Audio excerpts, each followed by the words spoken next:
ইমান প্ৰকাণ্ড ৰ'দ দিছি একদম দেখাই নোপোৱা হৈছোঁ ভাই অলপ মই মোৰ হেলমেটটো লগাই লওঁ ৰ ঐ মিস্ত্ৰী ঐ কাম ভালকৈ কৰিবি কৈ দিছোঁ সন্ধিয়া নহ'লে হাজিৰা পাৱা একদম নহ'ব তোৰ গেলা খাৱা দিন দুপৰীয়াতে চালা কাম বন নাই গেলা পলিথিন আহি মাৰি থাকা তোৰ কথা বেয়া আছে আৰু মাইকীটো কি এতিয়ালৈকে চাহ আহাই নাই নেকি মোৰ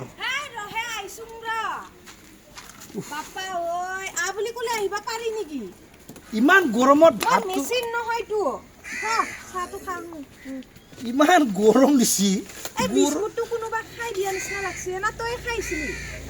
তোৰ লাজ লগা নাই নিগনি কুটা বিস্কুট যা নাখাং মই নিগনি কুটা বিস্কুট গিলা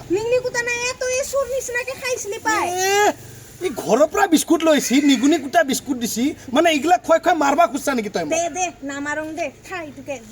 এটাতো দিনৰ 1 বাজি গেল ভাতে হোৱা নাই চাহ দিব ওলাইছি তাতেও নিগুনি খোৱা বিস্কুট এই তোৰ লগত নহ'ব ইফালে যা দূৰত যা মোৰ সন্দেহকে হয় তোৰ লগত মোক মাৰি কেনে গোটেই নিজে বনাই খাবি হেনেকা হলে মই যদি সব নিজেই বনাই খাবা লাগে তোকনো মই কি কাৰণেনো বিয়া পাতি আনছোনো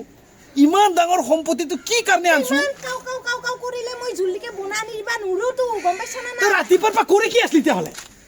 কাম কৰি আছিলো লিপষ্টিক লগাইছিলো উফ বাপ ৰে বাপ লিপষ্টিক হ'ব যা যা যা যা তোৰ মহিমা হে প্ৰভু এই নাৰীৰ মহিমা স্বয়ং শ্ৰীকৃষ্ণ ভগৱানে বুজি নাপাল মইতো সাধাৰণ বালক উপায় নাই খাওঁ এটুকে চাওঁ চাহ দিছি গোটেই পানীয়া চাধুৰ এইগিলা চাহ খাই নেকি ঘণ্টা ইয়াতকে খোৱাতকৈ দিনত 1 বটল মাল খোৱাই ভাল আছিল কেলা এইগিলা চাহ বনাইছে নেকি তহঁতে ফাল্টু মানুহ চালা ননচেন্স কাট